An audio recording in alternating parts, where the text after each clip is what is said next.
나는 6살 때 원시림에 관해 쓴 자연계의 진짜 이야기라는 책에서 굉장한 그림을 본 적이 있다.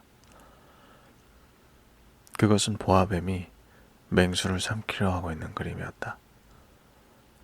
그 그림을 여기에 옮겨보았다. 그 책에는 보아뱀은 먹이를 씹지 않고 통째로 꿀꺽 삼켜버린다. 그런 다음 꼼짝 않고 반년 동안 잠을 자는데 그동안에 삼킨 먹이가 소화된다 라고 쓰여 있었다. 나는 이걸 읽고 밀림 속의 모험에 대해서 여러 가지로 깊이 생각해 보았다. 그리하여 나로서는 처음으로 색연필을 가지고 그림을 그렸던 것이다. 이것이 내가 처음으로 그린 그림 1호이다.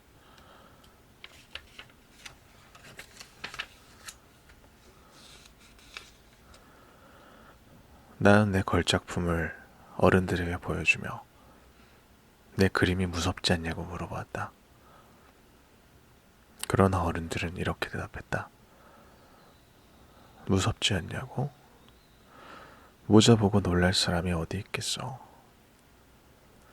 내 그림은 모자 그림이 아니었다. 그것은 코끼리를 통째로 삼킨 보아뱀이 그것을 소화시키고 있는 그림이었다. 그러나 어른들은 그것을 이해할 수가 없었기 때문에 나는 다시 그림을 그렸다. 이번에는 어른들이 똑똑히 알아볼 수 있도록 보아뱀의 뱃속을 그렸다. 어른들에게는 항상 설명을 해주어야 한다. 내 그림 2호는 이와 같았다. 이번에 어른들은 보아뱀의 뱃속인지 거중인지 하는 내 그림을 집어치우고 지리학이나 역사, 수학, 문법이나 열심히 공부하라고 충고해 주었다.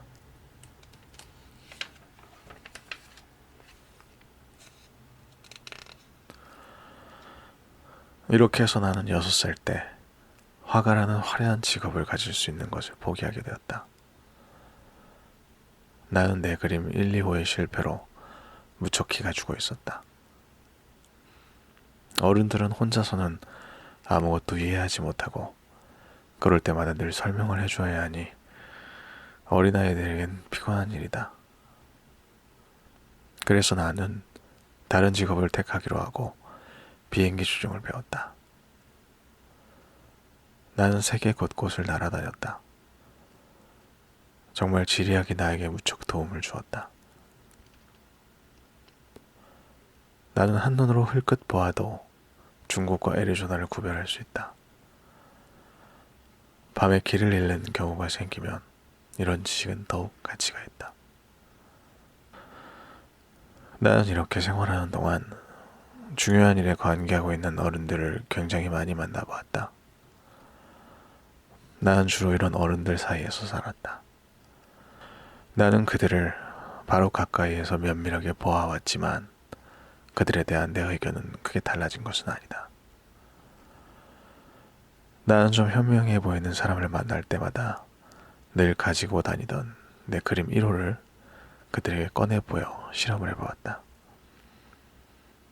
이 사람이 과연 이해력 있는 사람인지 알아내려고 하였던 것이다.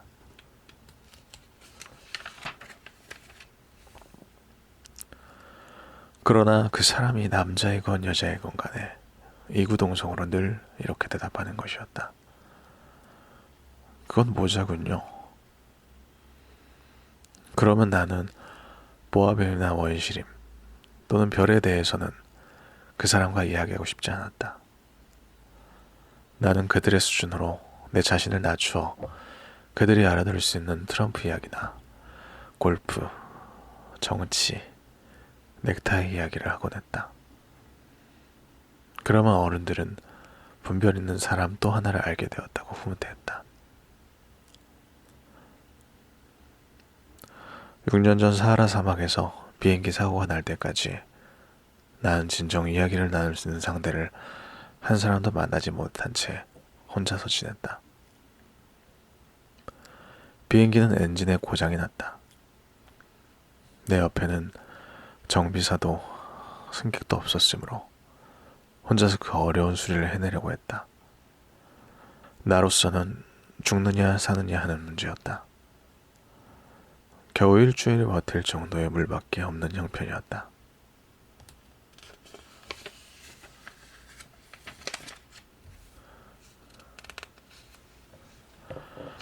그래서 첫날 저녁은 인가에서 1000마일쯤 떨어진 모래사막에서 잠을 잤다.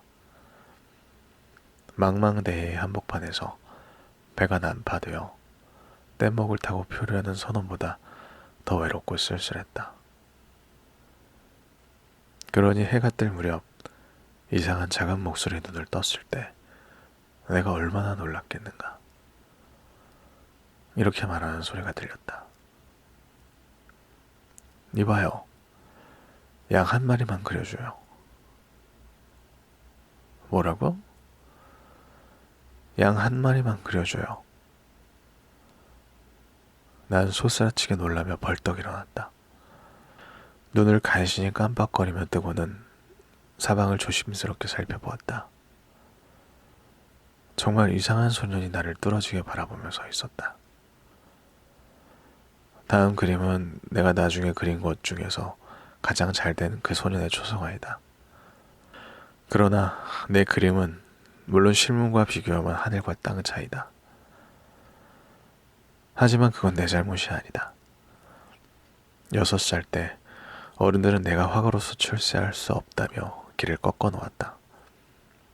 그래서 나는 보아뱀의 뱃속과 겉모양 말고는 아무것도 그리는 연습을 하지 않았다.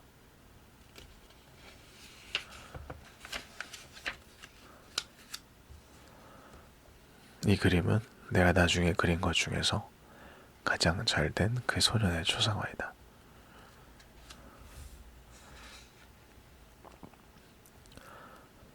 어쨌든 나는 너무도 놀란 나머지 눈을 휘둥그레 뜨고 내 앞에 갑자기 나타난 소년을 바라보았다. 거듭 말하지만 난 사람이 사는 지역에서 1000마일이나 떨어진 곳에 있었다. 그런데 이 소년은 사막에서 길을 잃고 방황하는 것 같지도 않았고 피로로 지쳐 있거나 배가 고픈 것 같지도 않고 그렇다고 목이 마르거나 무서워 떠는 것 같지도 않았다. 아무리 보아도 인가에서 1000마일 떨어져 있는 사막의 한복판에서 길을 잃고 방황하는 아이라고는 볼 수 없었다. 마침내 나는 가까스로 정신을 차리고 말을 걸었다. 그런데 넌 여기서 뭘 하고 있지? 그러자 소녀는 아주 중요한 것을 말하는 듯이 천천히 몇 번이나 되풀이해서 말했다. 저 양의 그림을 그려줘요. 너무나 뜻밖의 신비한 일을 당하고 보면 누구나 순수히 거기에 따르게 마련이다.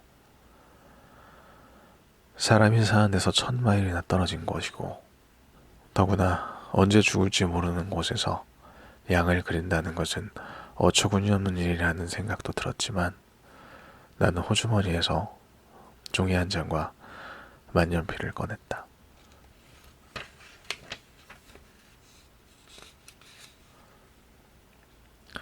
그러나 그때 나는 지리와 역사, 산수와 문법밖에는 공부하지 않은 것에 생각이 미쳤다.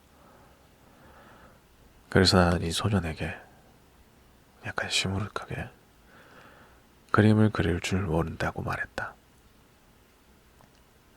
그러자 그 소년은 이렇게 대답했다. 그건 괜찮아요. 양의 그림을 그려줘요. 나는 양을 그려본 일이 없었다. 그래서 나는 내가 종종 그려보았던 2가지 그림 중에서 하나를 그려보았다. 그것은 보아뱀의 겉모습이었다. 그러자 놀랍게도 소년이 이렇게 말하는 것이었다. 틀렸어요, 틀려. 나는 보아뱀의 뱃속에 들어있는 코끼리 같은 건 싫단 말이야.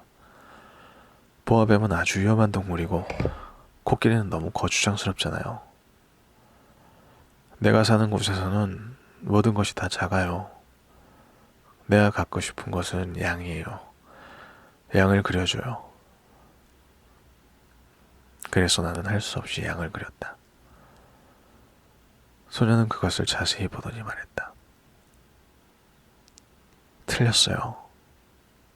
이 양은 병에 걸려 앓고 있는 것 같아요. 다시 그려줘요.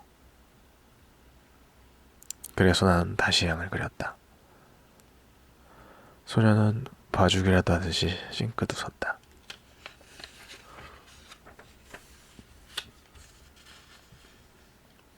잘 봐요. 그가 말했다. 이것은 양이 아니에요. 이것은 염소예요. 뿔이 나 있잖아요.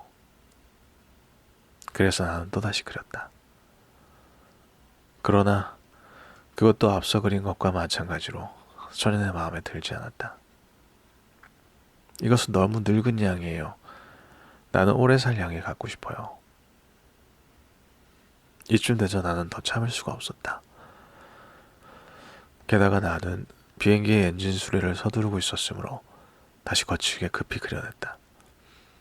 그리고는 그림을 건네주며 이렇게 설명해 주었다. 이건 상자야. 네가 갖고 싶어하는 양은 그 안에 있어.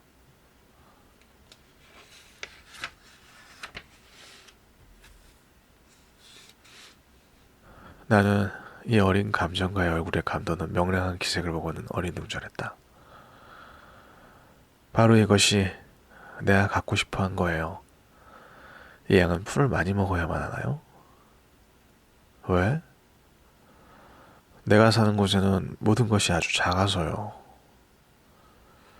이 양에게 먹을 만큼은 있을 거야. 내가 말했다. 내가 그려준 양은 아주 조그마한 양이거든. 소녀는 고개를 숙여 그림을 보며 말했다. 그렇게 작지 않은데요? 봐요. 양이 잠들어 버렸네요. 이렇게 해서 나는 이 어린 왕자와 알게 된 것이다.